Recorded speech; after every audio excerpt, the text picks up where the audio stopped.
Ketika kita bertanya dengan pertanyaan bagaimana, maka jawabannya itu akan melibatkan tiga hal ini. Namanya, di mana nama itu menggambarkan sifatnya, dan kemudian sifat itu menggambarkan perbuatannya atau karyanya. Nah, itulah yang di dalam Al-Quran kita kenal sebagai Asmaul Husna. Yang menciptakan makhluknya dengan spesifikasi yang sangat kreatif. Itulah ketika Allah memperkenalkan dirinya melalui namanya Al-Khaliq.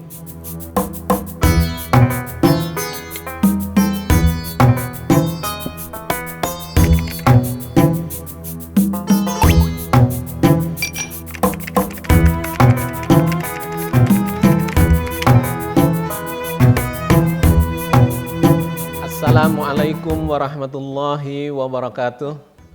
Alhamdulillah, wassalatu wassalamu ala rasulillah, la hawla wa la quwata illa billah.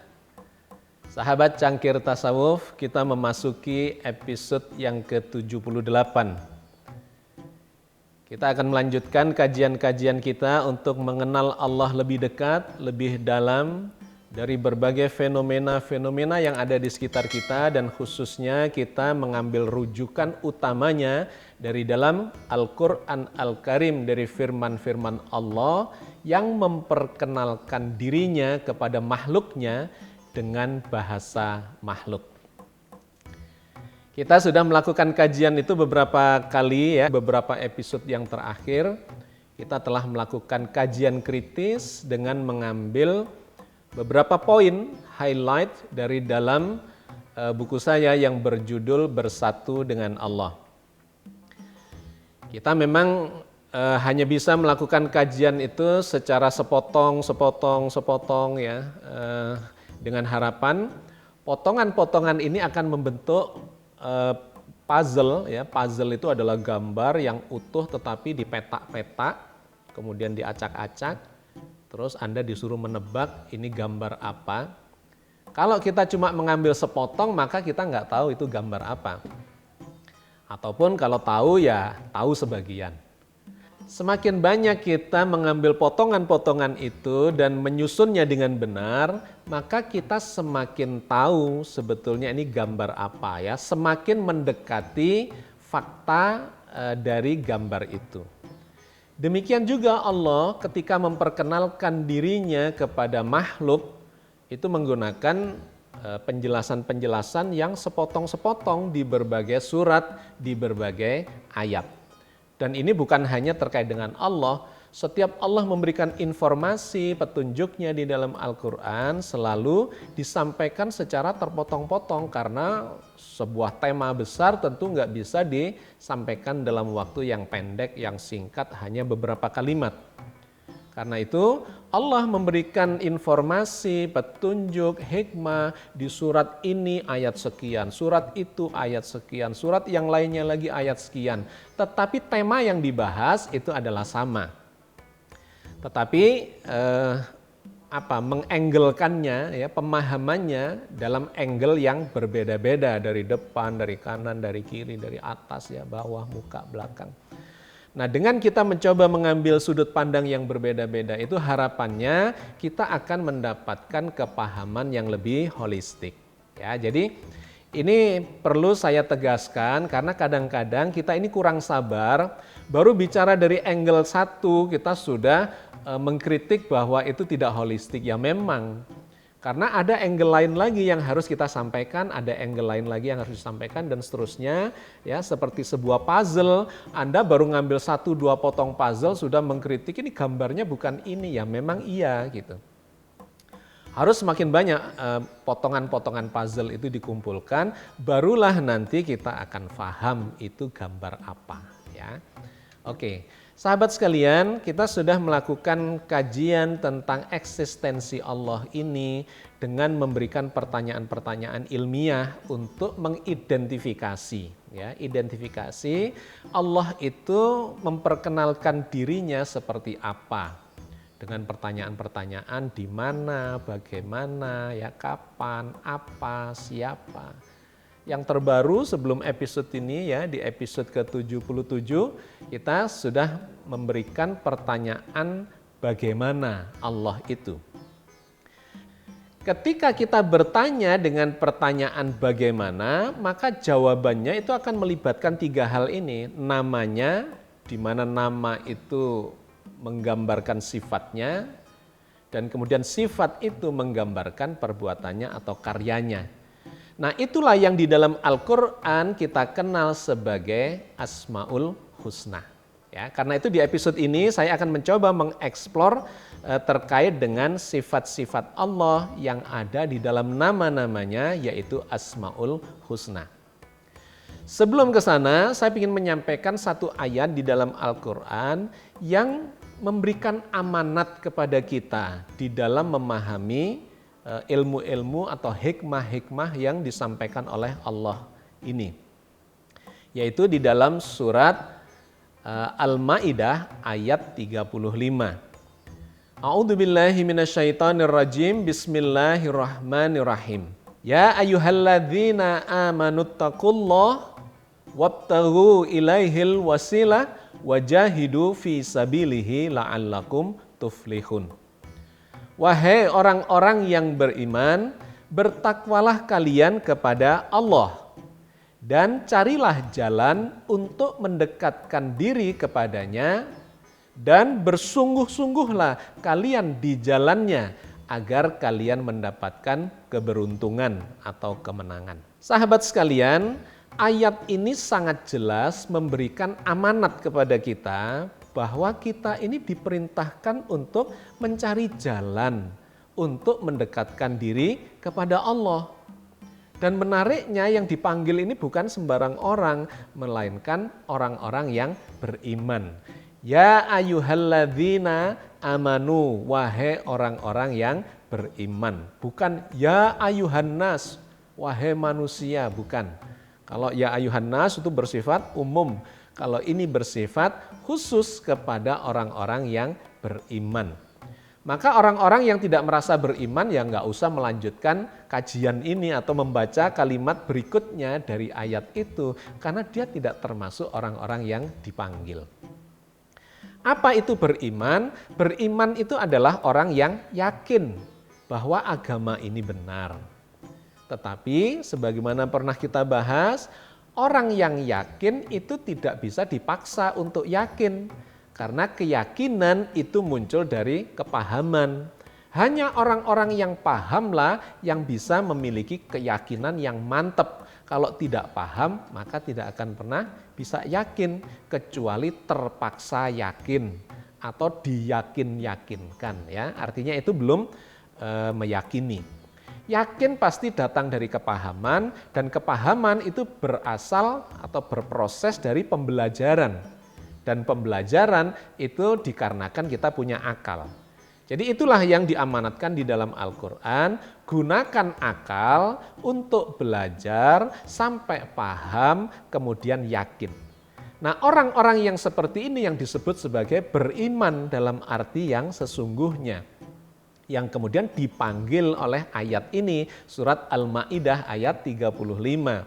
Wahai orang-orang yang beriman, bertakwalah kalian. Ya, bertakwa itu adalah perasaan takut, perasaan segan, perasaan mengagungkan kepada Allah, sehingga perbuatannya itu selalu dilandasi oleh perasaan itu. Ya, karena Allah semua. Kalau iman itu sifatnya internal, keyakinan itu sifatnya di dalam diri kita, dalam pikiran kita, mindset kita. Tetapi kalau ketakwaan, bertakwalah, itu artinya jalankan dalam kehidupan ini praktek dikarenakan takut pada Allah, segan pada Allah, mengagungkan Allah, pokoknya lillahi ta'ala dalam melakukan perbuatan. Jadi orang yang beriman diminta untuk bertakwa. Ya ayyuhalladzina amanu taqullah. Kemudian dilanjutkan wabtaghu ilaihil wasilah, dan carilah jalan untuk mendekatkan diri kepada Allah. Jadi mendekatkan diri kepada Allah itu dimulai dengan keyakinan, dipraktekkan di lapangan, ya, berproses untuk semakin dekat kepadanya. Dan itu masih ditambahi lagi ya, wabtaghu ilaihil wasilah wajahidu fi sabilihi. Dan bersungguh-sungguhlah. Orang yang tidak bersungguh-sungguh tidak akan ketemu dengan apapun, termasuk ketemu dengan Allah. Sehingga kita mengenal ada moto ya, pameo atau satu ungkapan, manjadda wajada, barang siapa bersungguh-sungguh maka dia akan bertemu dengan apa yang dicarinya. Nah, Allah menegaskan di sini dengan kata yang sama, wajahidu fi sabilihi. Bersungguh-sungguhlah, berjihadlah dalam arti usaha yang benar-benar, di mana di jalannya, jangan di jalan yang lain, nggak ketemu. Jalan menuju Allah itu adalah jalan yang lurus, sirotol mustaqim, bukan jalan yang kesana kemari. Ya, kesana kemari itu namanya tersesat. Meskipun orang tersesat bisa balik lagi ke jalan yang lurus kalau beruntung. Nah, begitu ya. Jadi Al-Qur'an mengatakan wajahidu fi sabilihi, bersungguh-sungguhlah kalian di jalannya. La'allakum tuflihun, mudah-mudahan kalian menjadi sukses, menjadi menang, beruntung. Artinya bertemu dengan Allah melalui jalan itu. Oke. Sahabat sekalian, poin penting saya dengan ayat ini adalah menegaskan kepada kita bahwa proses beragama kita ini sesungguhnya adalah proses untuk mendekatkan diri kepada Allah. Carilah jalan. Loh, kita ini sudah dikasih jalan, agama ini adalah jalan, tetapi Allah masih menegaskan lagi. Bukan kepada orang di luar Islam, bukan kepada orang atau pada umumnya manusia, tetapi orang yang sudah masuk Islam bahkan beriman. Ya ayyuhalladzina amanu, wahai orang yang beriman yang dipanggil itu. Dekatkanlah, carilah jalan yang mendekatkan diri kepadanya. Artinya sesungguhnya di dalam agama ini kita tetap harus melakukan proses-proses ya untuk berusaha mencari jalan mendekatkan diri kepada Allah melalui sholat kita. Itu adalah proses mendekatkan diri pada Allah. Melalui puasa kita, melalui sedekah, melalui umroh, melalui haji, melalui zikir, melalui segala macam kebaikan, ya, perbuatan-perbuatan kebajikan, itu adalah jalan untuk mendekatkan diri kepada Allah. Ya, jadi ayat ini poin pentingnya yang ingin saya garis tebali adalah ayo hidup kita ini kita jadikan sebagai proses untuk mendekatkan diri kepada Allah. Nah, di dalam proses mendekatkan diri kepada Allah itu ada step-stepnya. Dimulai dari kepahaman, kemudian mengenal Allah, kemudian berinteraksi lebih dekat lagi, dan kemudian ujungnya adalah menyatukan eksistensi kita, seluruh kesadaran kita dengan Allah Azza wa Jalla yang sudah meliputi seluruh jagat raya ini, baik secara ruang, waktu, materi, energi, ya, informasi, semuanya diliputi oleh Allah seperti yang sudah kita bahas di kajian yang sebelumnya.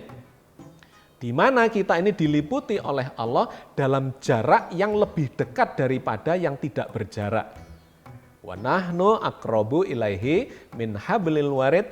Allah lebih dekat kepadamu, kepadanya, kepada siapa saja makhluknya. Lebih dekat kepadamu daripada yang tidak ada jaraknya, atau wa nahnu aqrabu ilaihi min hablil warid itu adalah urat leher, digambarkan sebagai urat leher. Urat leher di dalam diri kita Allah mengatakan lebih dekat daripada yang sudah ada di dalam dirimu yang tidak berjarak itu. Jadi Allah sudah tidak berjarak dengan kita, sudah meliputi kita, tetapi kadang-kadang kita ini merasa jauh, kadang-kadang merasa dekat. Kenapa? Itu karena mindset kita, karena kesadaran kita. Ketika kesadaran kita tidak terisi oleh eksistensi Allah, oleh sifat-sifat Allah, oleh orientasi kehidupan yang hanya Allah, maka kita melupakan Allah dan merasa jauh darinya, padahal Dia selalu dekat. Tetapi ketika kita menyengaja pikiran kita, hati kita, perasaan kita, pikiran kita, seluruh kesadaran kita dengan Allah, maka kita menjadi dekat. Ya, jadi poin pentingnya ada di kesengajaan kita. Maka itu carilah jalan untuk mendekatkan diri kepadanya. Itu artinya sebuah kesengajaan. Tidak bisa tanpa sengaja begitu, enggak. nilai kita di hadapan Allah adalah kesengajaan kita, usaha kita, upaya kita. Soal hasil itu Allah yang menentukan. Pantasnya diberi hasil apa, itu Allah yang menentukan. Tetapi nilai kita di hadapan Allah adalah usaha kita.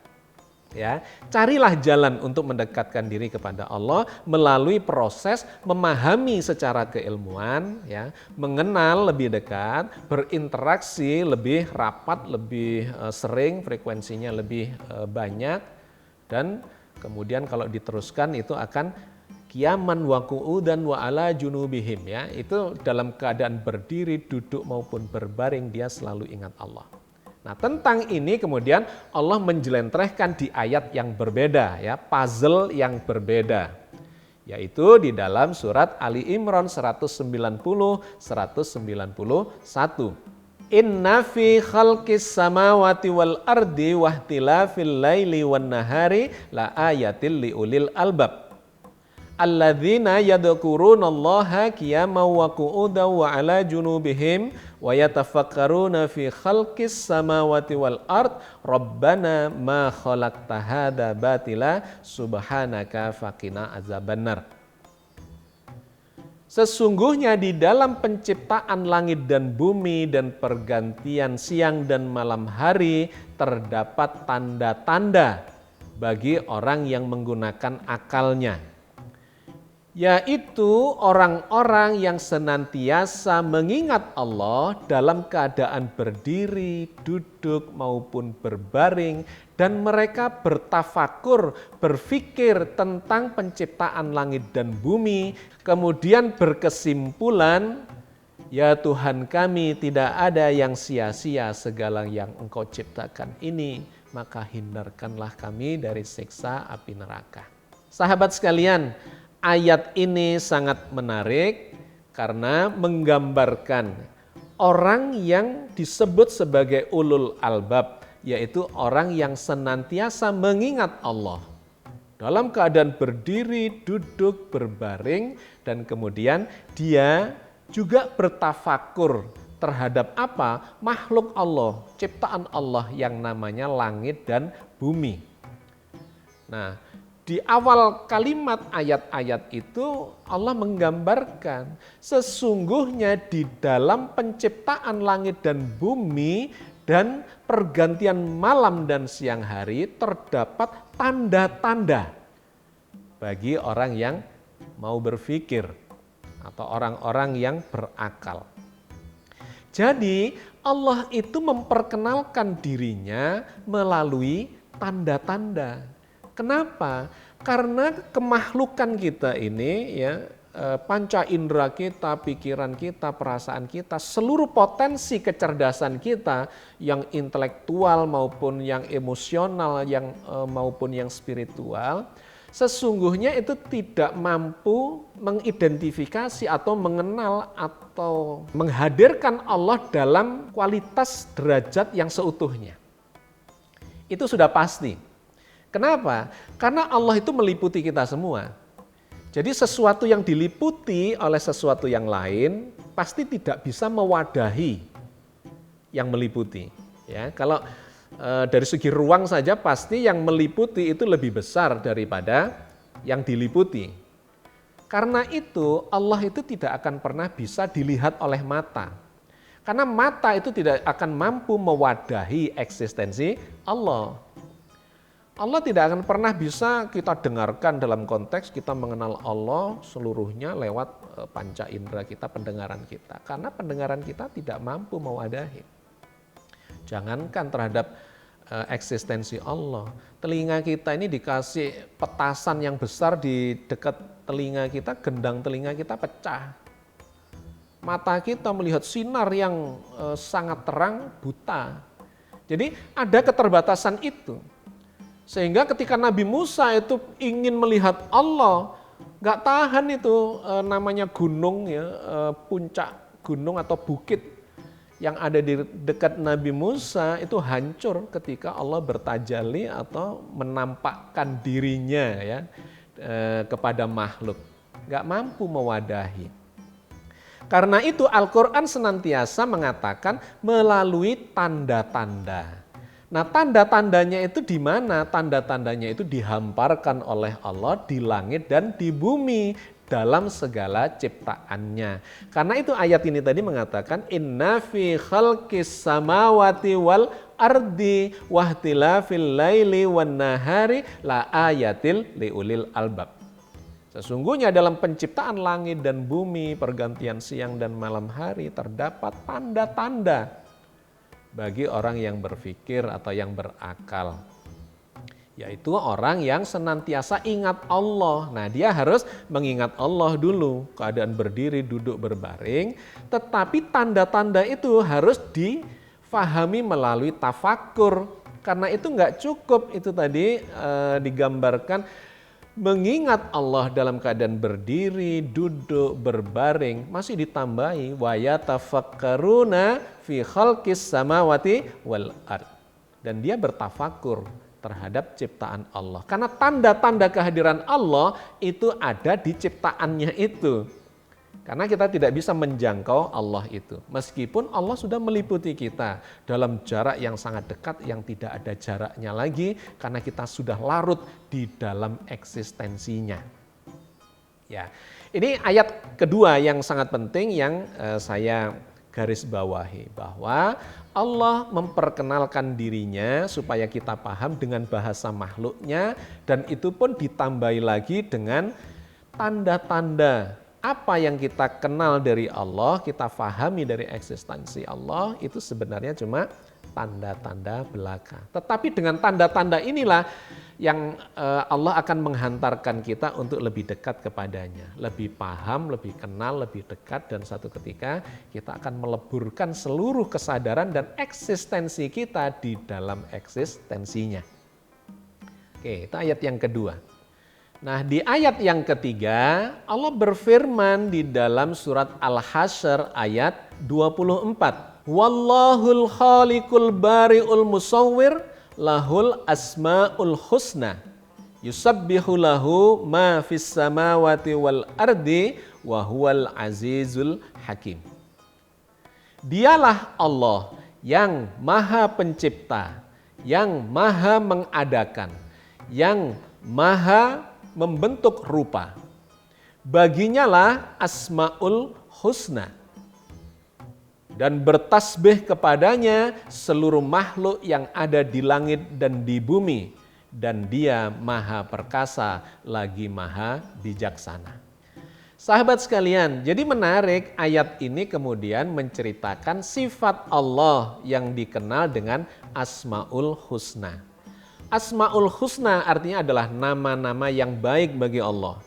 Tetapi nama-nama itu menggambarkan sifatnya.